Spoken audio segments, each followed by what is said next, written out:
Team. Consistency, they say, is a regatta winning formula. Tell us about your consistent day. Well, it started off observing that it was going to be a sort of very consistent and steady breeze condition out there. I think the race committee barely moved the course the entire day, and we realized that it was all about getting off the line in a good place and having space on either side of you and not being in a fight for either end of the line or in a fight for your space on the line with any other boats.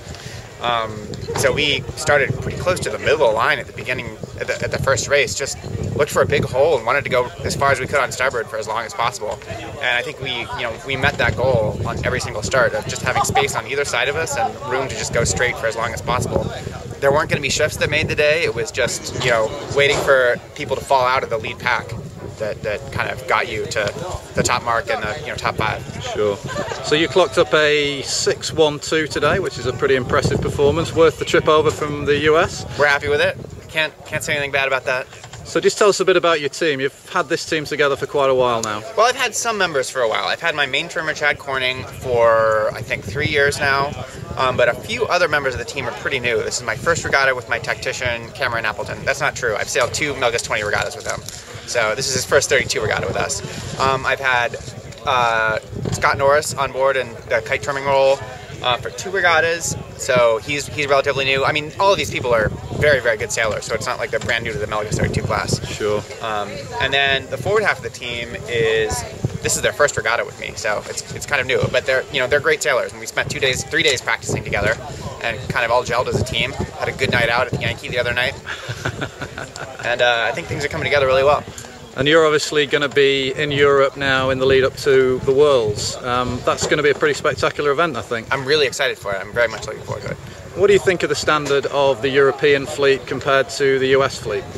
I think they're both very, very strong fleets. I've been over here for 2 regattas prior to this one, but they were 2 years ago.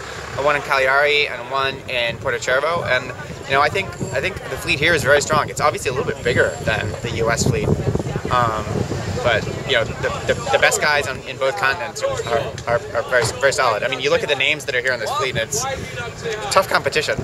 It is. Well, you're lying in first place at the end of day 1. Congratulations. It's only the end of day 1. But a lot can change. Absolutely, but congratulations and thanks for talking to us. Thank you. So, John Kilroy, end of day 1, you're lying in 2nd place. It was all looking very consistent with 2 second places. What happened in the last race? Well, the last race we were starting, we thought we were in a pretty good position. We had a boat come in to leeward of us, didn't complete their tack, and forced us into a situation where we basically went head to wind, lost our forward momentum, and had a terrible start. And it's one of those deals where you can throw a flag, but it doesn't really, it doesn't really accomplish much. So we started with a bit of a problem there, and then we had to work our way back. Couldn't find a lane. Got up to the weather mark. I think we're maybe 10th, 11th, something like that, and thought we were doing pretty well on the first downwind leg. A little bit of a shift at the end. We had a little misfortune on a call, on a drop. Lost quite a few places, gained them back on the second weather leg, and I'm not sure what we finished in the last race, 12th, 13th, 11th, I'm not sure what. So my understanding is we're lying second, and I don't know, 6 points or something out of first. And I always have a little bit of a superstition. Either you've got to be getting all firsts on the first day, or maybe not be in first place, because I've been there before. But we're feeling good, and the guys did a great job today. So tell me a little bit about this Samba Party team. It's pretty impressive lineup, right? Yeah, the team is terrific. After last year, I realized that I put together then a team from my ocean racing crowd and my ocean racing crew, and these are very demanding boats. They're very physical boats. You need youth to hike out. You can't have a bunch of 50 and 60-year-olds. I mean, I'm 62, so I'm not going to change. But we've really put together a fantastic team of skiff sailers. Nathan, of course, gold medalist in the 470. Morgan, silver medalist in the 470.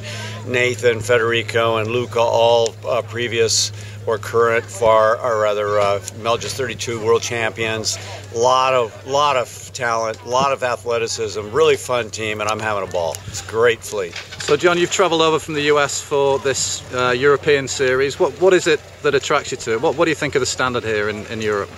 I think the standard's very high, and I've always admired the Mediterranean sailors because they learn to sail in fluky conditions, light air, and I think they're some of the best. So it's a great training ground for that. I think the shoreside activities are wonderful. I think the spirit here, not only on the water, but with the graphics and the kitting and so forth that goes on, is wonderful. And I frankly think the United States and perhaps some other countries could learn from Federico, who runs Melges Europe, and the whole crowd over here, because they do a wonderful job and they keep it fun, and I think that keeps people coming back. Well, it's great to have you here, John, and thanks for talking to us. Oh, great. Well, thanks very much. So, Stuart Robertson, welcome to the Melges 32 fleet. A fantastic day for you. You must be very pleased with your first 3 races in the fleet. Yeah, no, it's good. Beginner's luck, I suppose you could say. And it's a good day. We learned a bit about the boat and got sort of better during the day, and no, we enjoyed it, yeah. So what's your first impressions of the fleet, the quality of the racing? You've done a lot of racing before in TP52s and the like. What's your thoughts about the Melges 32 fleet?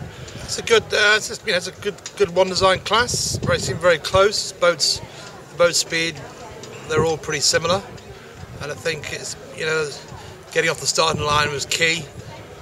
Getting a good first line in and then really just picking off 1 or 2 boats after that, but no, it was good fun. They're very simple boats, and it seems a very competitive class, so it's very nice. What about sailing the boats downwind? Have you done much asymmetric sailing in the past? With the TP, it's similar, and I thought today we struggled a little bit downwind in all races, to be honest, and I think it's probably just practice and working with the trimmer, feeling the boat a little bit better than we were, and hopefully we'll work on that. So tell me about that final race. You led pretty much from start to finish. Yeah, we had a good start, and we had a good transit, so we had a good little leap on the rest of the fleet coming out of the starting line, and carried on that right through the first beat, held off the competition, and we won the race, which is always nice the first day in a new fleet, but we'll see what we can do tomorrow, and it's a weekend of fun really, so we're here to enjoy ourselves, and it's nice to come away with three very good races. Excellent. Stuart, thanks for talking to us, and good luck for the rest of the regatta. Thanks a lot.